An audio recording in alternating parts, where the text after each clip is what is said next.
Quand l'Algérie choisit la Russie et l'Iran.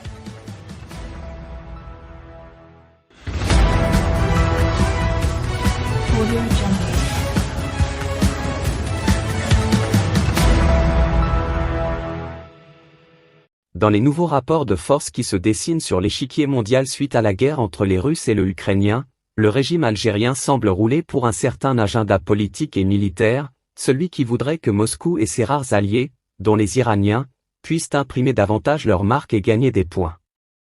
C'est dans ce contexte que l'heure de vérité approche pour les choix stratégiques et diplomatiques du régime algérien.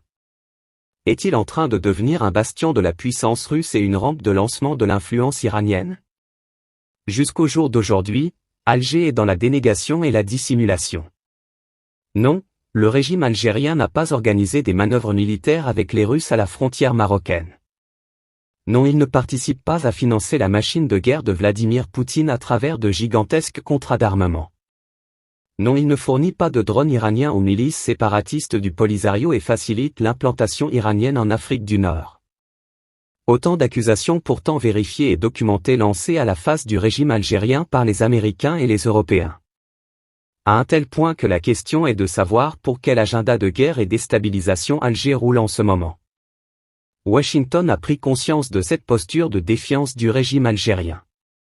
À travers plusieurs signaux publics ou souterrains, l'administration de Joe Biden a tenté de le raisonner et de le pousser à revoir ses calculs et ses choix.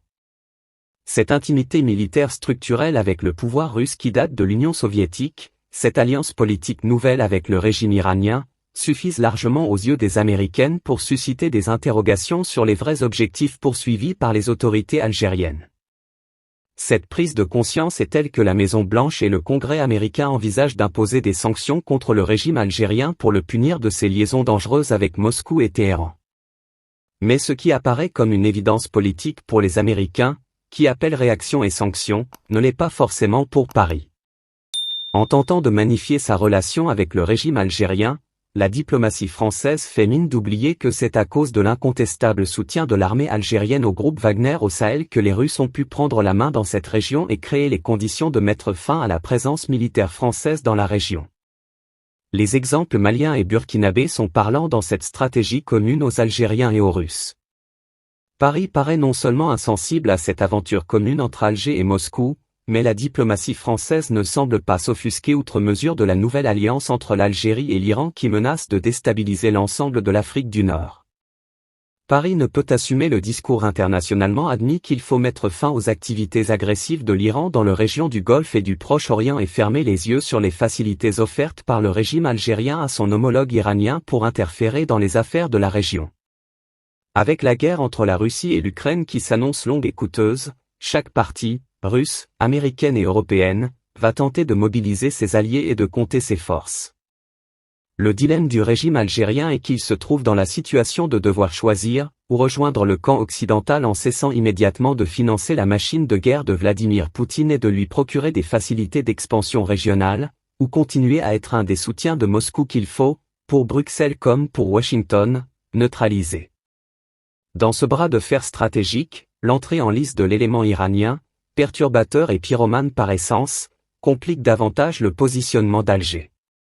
Il s'agit d'une alliance et d'un compagnonnage politique avec un pays considéré par la communauté internationale comme un État voyou, une menace permanente pour la paix et la stabilité dans le monde. La meilleure et la plus récente preuve étant l'arrivée dans la région du Maghreb de drones iraniens susceptibles d'embraser toute la région et d'ouvrir par conséquent un autre foyer de tension dans lequel le régime iranien aura son mot à dire. Même si Alger pourrait être tenté d'exploiter cette séquence de tensions internationales pour arracher des concessions aux uns et aux autres, les enjeux sont tels qu'il est devenu impossible de jouer sur les deux tableaux sans devoir effectuer un choix final et décisif. Le régime du duo Tebboune-Shangria vit son heure de vérité dans ses choix et ses alliances. Il devra choisir son camp et montrer qu'il ne s'acoquine pas avec des forces et des pays en rupture de ban de la communauté internationale.